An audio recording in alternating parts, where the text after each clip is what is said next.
2021년 2월 17일 LA 온누리교회 가정에서 드리는 영상 새벽 예배입니다.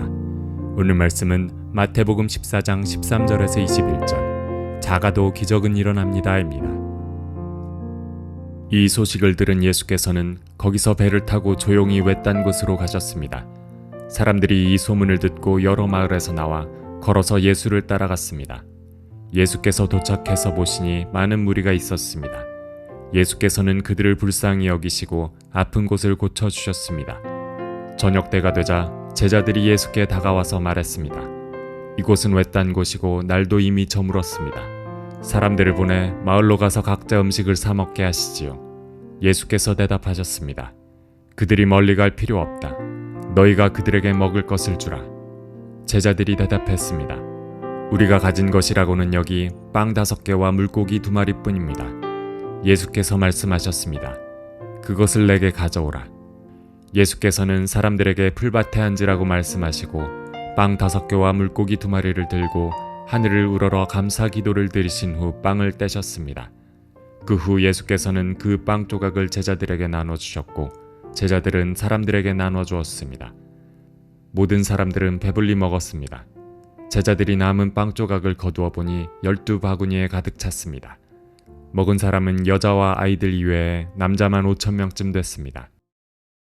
할렐루야. 오늘도 같이 함께 주님의 그 높으신 이름을 찬양하며 우리 그분의 보좌 앞으로 나아가기 원합니다.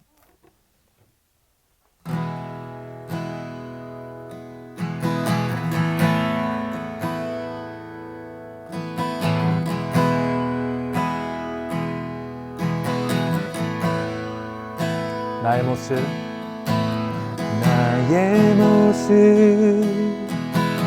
나의 소유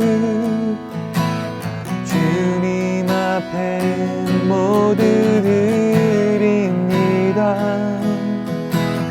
모든 아픔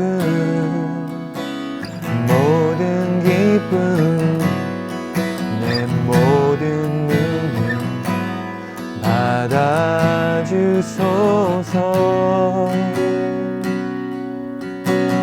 나의 생명을 드리니 주 영광 위하여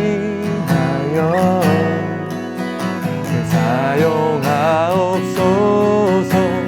내가 사는 날 동안에 주를 찬양하며 기쁨의 제물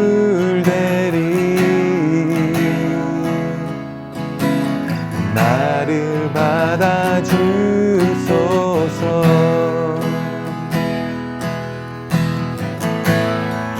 어제 일과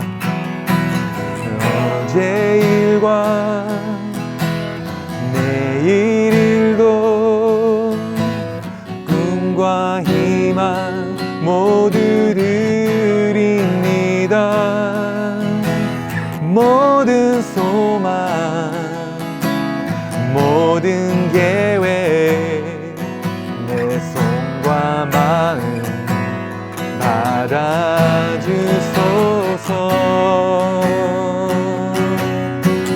나의 생명을 드리니 주 영광 위하여 사용하옵소서. 내가 사는 날 동안에 주를 찬양하며 기쁨의 제물 되리. 나를 받아주소서.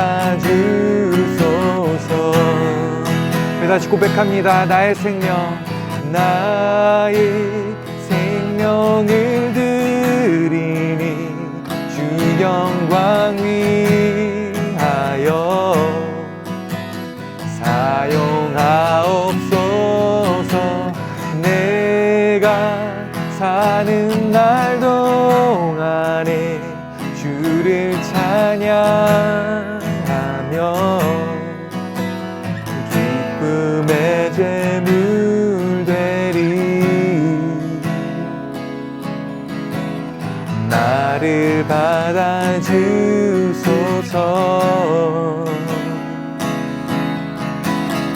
나를 받아주소서.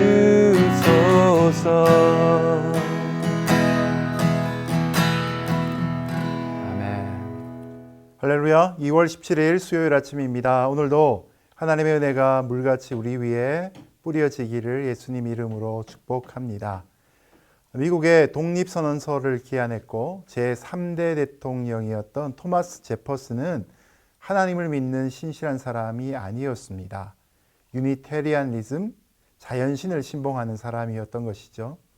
그는 대통령 시절에 성경책에서 자신이 동의할 수 없는 구절들을 삭제하면서 다시 신약 성경을 썼다고 합니다. 오늘 본문도 그가 삭제한 부분에 해당된다고 합니다. 아마 예수님의 기적과 관련된 모든 구절이 다 삭제가 되었을 것입니다. 여러분, 그렇게 한다면 과연 성경의 어떤 부분이 남겨질 수 있을까요? 그리고 그런 성경은 과연 무슨 능력이 있을까요? 사실 성경은 전체가 기적입니다. 태초에 하나님이 천지를 창조하시니라. 창세기 1장 1절부터 우리는 사람이 상상할 수 없는 하나님의 창조의 역사를 대하고 있습니다. 하나님이 이 땅에 인간이 되어 오신 예수님의 탄생은 두 가지로서 기적의 선물입니다. 첫 번째는 인간의 조건을 허락한 동정녀의 탄생이죠. 그리고 두 번째는 인간의 조건을 벗어나게 하신 부활과 승천 또한 기적의 선물입니다. 여러분, 그뿐만 아니라 예수님의 생애 전체가 기적이기 때문에 예수님의 말씀 자체도 다 기적일 수밖에 없는 것이죠. 오늘 우리가 잘 알고 있는 오병이어의 기적의 말씀을 통해서 기적을 믿는 신앙이 될 수 있기를 예수님 이름으로 축복합니다. 이 소식을 들은 예수께서는 거기서 배를 타고 조용히 외딴 곳으로 가셨습니다. 사람들이 이 소문을 듣고 여러 마을에서 나와 걸어서 예수를 따라갔습니다. 예수께서 도착해서 보시니 많은 무리가 있었습니다. 예수께서는 그들을 불쌍히 여기시고 아픈 곳을 고쳐주셨습니다. 저녁 때가 되자 제자들이 예수께 다가와서 말했습니다. 이곳은 외딴 곳이고 날도 이미 저물었습니다. 사람들을 보내 마을로 가서 각자 음식을 사 먹게 하시지요. 예수님은 목자 없는 양같이 유리방황하는 무리들을 불쌍히 여기셨습니다. 그리고 적극적으로 그들을 돌보시고 치료해 주셨습니다. 그런데 오늘 본문에서 예수님과 제자들의 차이가 무엇입니까? 예수님에게는 무리를 향한 불쌍히 여기는 마음이 충만하셨습니다. 그래서 시간이 가는 줄도 모르고 병자들을 치료해 주셨죠. 당신께서 얼마나 배가 고픈지 모르시고 말씀을 가르치셨습니다. 그런데 제자들은 그런 불쌍히 여기는 마음이 없었기 때문에 자꾸만 예수님에게 채근합니다. 주님, 때가 저물었습니다. 무리를 보내어 뭘 좀 사 먹게 합시다. 이 말 속에는 사실 예수님, 우리가 배가 고파요. 우리 피곤해요. 이런 뜻이 담겨 있는 것이죠. 양떼들을 더 생각하는 예수님과 자신을 더 소중하게 생각하고 있는 제자들, 곧 무리들을 좀 귀찮은 존재처럼 여기고 떨쳐버리고 싶은 제자들의 마음 사이에 이만큼의 큰 간격이 나타나고 있는 것입니다. 사랑하면 가까이 하고 싶어하고 마음이 가지 않으면 자꾸 떼어놓고 싶은 것이 인간의 마음인 것 같습니다. 자, 어떻습니까? 오늘 우리는 주변에 있는 사람들을 가까이 하고자 합니까? 아니면 떼어내고자 합니까? 바라기는 마음이 온유한 자가 땅을 기업으로 받는다고 하신 말씀처럼 사람들에게 친근히 대할 수 있는 저와 여러분 되시기를 주님 이름으로 축복합니다. 예수께서 대답하셨습니다. 그들이 멀리 갈 필요 없다. 너희가 그들에게 먹을 것을 주라. 제자들이 대답했습니다. 우리가 가진 것이라고는 여기 빵 5개와 물고기 2마리뿐입니다. 제자들은 무리를 돌려보내고자 했습니다. 마을에 들어가서 각자 사 먹게 하자는 것이 바로 그런 의미였습니다. 자, 이렇게 이들이 말할 수밖에 없는 이유도 우리는 부분적으로는 공감할 수 있습니다. 그곳이 바로 빈들이었기 때문에, 자기들이 가진 것이 없기 때문에 어찌할 수가 없다는 것입니다. 그런데 예수님이 지금 하시는 말씀은 무엇입니까? 그들을 마을까지 보낼 필요가 없다는 것입니다. 이곳은 빈들이지만 이곳 빈들에서도 얼마든지 무리들을 먹일 수 있다고 말씀하고 계신 것이죠. 제자들의 관점에서는 상점이 있는, 마켓이 있는 곳에 사람들을 보내어야 뭘 사 먹을 수 있다고 생각했던 것입니다. 그러나 주님은 그들이 상상도 하지 못한 말씀을 그들에게 하십니다. 너희가 먹을 것을 주어라는 것입니다. 예수님의 말씀 속에 담겨있는 의미는 너희는 여기서도 그들을 얼마든지 먹일 수 있다라는 것이죠. 여기서 예수님과 제자들 사이에 일을 감당하는 관점의 차이가 등장합니다. 우리는 일반적으로 뭔가 일을 하려고 하면 주변 상황부터 따집니다. 환경이 갖추어져 있는가부터 계산하는 것이죠. 만약 열악한 환경이라면 일을 아예 시도하려고 하지 않습니다. 마음에 큰 부담이 있기 때문이죠. 안 될 게 뻔하다고 생각하는 그런 마음이 있습니다. 뭔가 갖춰져야 내 역량이 제대로 결과를 맺을 수 있다고 생각하는 것이죠. 제자들도 그런 보편적인 생각 속에 머물러 있는 사람들이었습니다. 그리고 그 제자들이 기껏해야 찾을 수 있었던 것은 떡 5개, 빵 5개와 물고기 2마리 뿐이었습니다. 우리가 흔히 알고 있는 이 오병이어 라는 것은 한 사람 분량의 식사거리밖에는 되지 않는 것이죠. 물론 이것을 발견하고도 그들이 이것을 작게 여기는 것은 틀린 표현은 아닐 것입니다.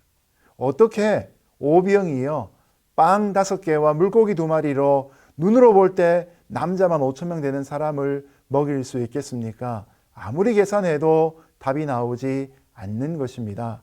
그런데 여러분, 예수님의 말씀을 한번 귀담아 들어보십시오. 예수께서 말씀하셨습니다. 그것을 내게 가져오라. 예수님은 물고기 2마리와 빵 5개를 가져오라고 제자들에게 말씀하셨습니다. 예수님이 요구하신 것은 다른 무엇이 아니었습니다. 바로 그것이었습니다. 제자들이 볼 때에는 이것밖에 없다라고 여기는 것이었지만 예수님은 그것을 가져온 제자들 향해 그것밖에 없어? 더 찾아봐. 이렇게 말씀하거나 야단치지 않았습니다. 바로 그거야. 내가 필요로 한 건 바로 그것이야. 그래, 그것을 여기 한번 가져와봐. 이거면 충분해. 라고 말씀하신 것이죠. 우리가 늘 예수님 앞에 나아갈 때 뭐 많은 걸 가져가고 완벽한 사람이 되어야 된다고 생각합니다. 그러나 예수님은 우리가 완벽해질 때까지 기다리지 않으십니다. 우리가 세상 모든 것을 다 가져올 때까지 기다리지 않으십니다. 여러분, 마켓 가서 물건을 다 살 수 있는 돈이 있으면 누가 그 일을 못하겠습니까? 그것은 결코 기적이 될 수가 없는 것이죠. 여러분, 기적이 일어나려면 믿음이 필요하고 부족하지만 그것을 드리고자 하는 마음이 필요한 것이죠. 내가 할 수 없기 때문에 기적을 구해야 하는 것 아니겠습니까? 예수님은 지금도 우리에게 엄청난 것이나 대단한 것을 바라지 않습니다. 우리가 갖고 있는 작은 것, 오병이어 그것을 주님은 오히려 굉장히 귀하게 여기시는 것이죠. 주님의 기적의 역사는 언제나 이런 재료가 필요했던 것이지 기적을 덮을 만큼 많은 환경이 필요했던 것은 아닙니다. 고린도후서 8장 12절은 이렇게 말씀합니다. 할 마음만 있으면 있는 대로 받으실 터이요 없는 것은 받지 아니하시리라. 무엇보다 우리의 마음이 들여 있는, 우리의 마음이 담겨져 있는 그 일을 통해 하나님은 역사하십니다.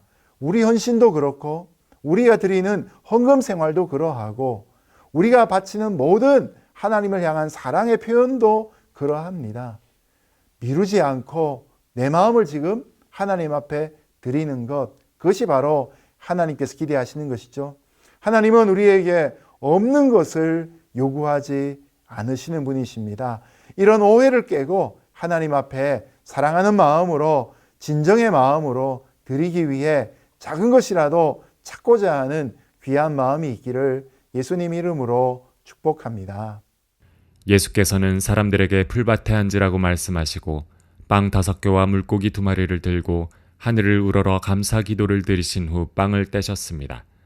그 후 예수께서는 그 빵 조각을 제자들에게 나눠주셨고 제자들은 사람들에게 나눠주었습니다.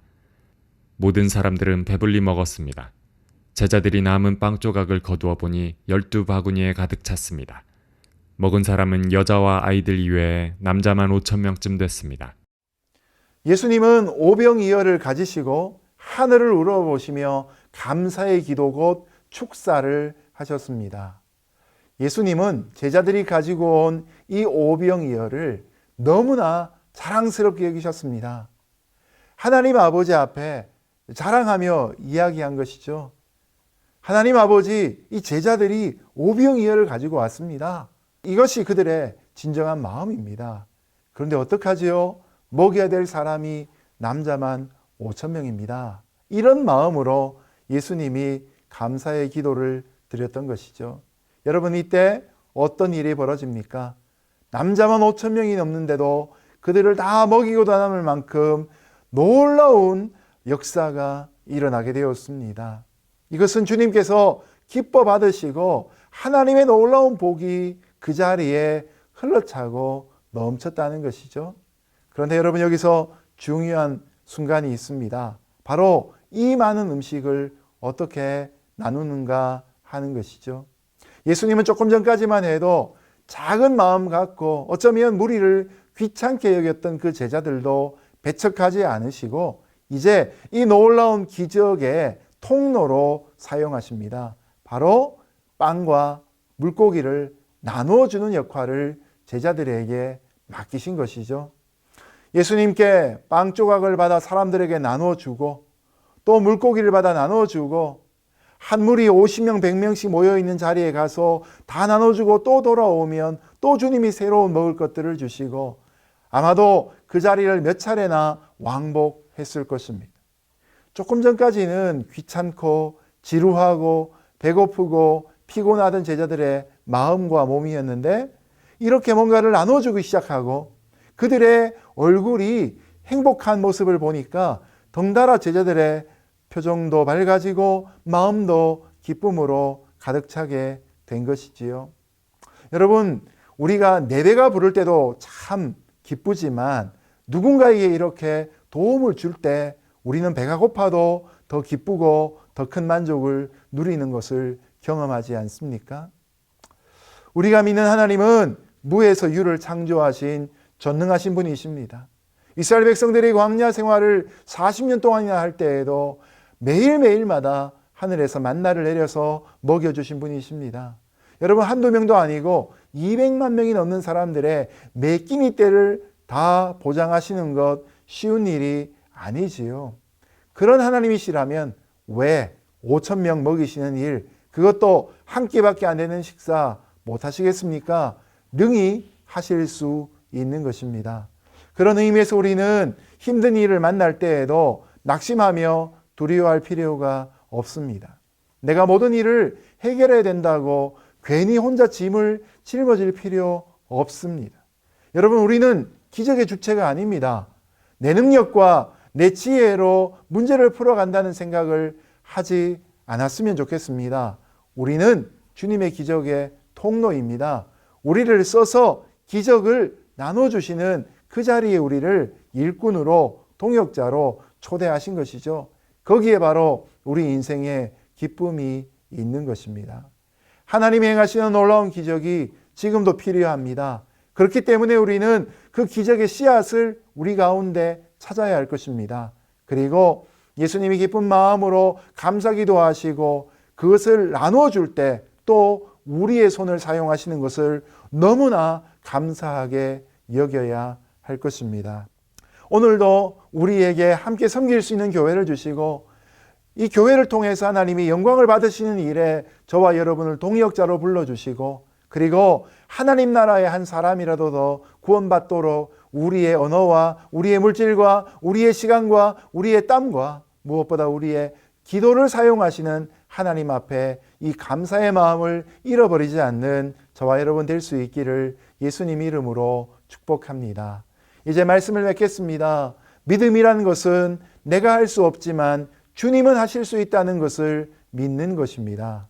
그러므로 믿음의 대상이 되신 하나님은 전능하신 하나님이시고 불가능이 없으신 하나님이십니다. 그 하나님이 나와 우리와 함께 하고 계십니다. 그리고 또 하나 우리에게는 오병이어가 있습니다. 다른 사람들은 하찮게 여길지라도 주님은 결코 그것을 작다고 여기지 않으실 기적의 재료들을 우리는 지금 갖고 살아갑니다. 저와 여러분이 갖고 있는 오병이어를 결코 하찮게 여기지 않기를 예수님 이름으로 부탁합니다. 주님은 오히려 그것을 내게로 가져오라고 말씀하고 계시지 않습니까? 우리가 작은 씨앗만 갖고 나아가더라도 주님은 우리가 상상할 수 없는 넘치는 열매로 남겨주실 것입니다. 오늘도 이런 기적을 일상 가운데, 가정 가운데, 직장 가운데, 학업의 현장 가운데, 교회 속에, 지역 속에 발견할 수 있는 성도 되시기를 주님 이름으로 축복합니다. 함께 기도하겠습니다. 하나님 아버지, 기적은 멀리 있지 않고 긍휼히 여기는 마음에서부터 시작되고 작은 것이라도 주님 앞에 가져올 때 축복하시고 기도하시고 감사하실 때 넘치는 역사가 이루어지는 것을 깨닫게 됩니다. 주님, 우리의 인생이 오병이어와 같을지라도 하나님 앞에 쓰임받게 하여 주옵소서. 예수님 이름으로 기도드렸습니다. 아멘.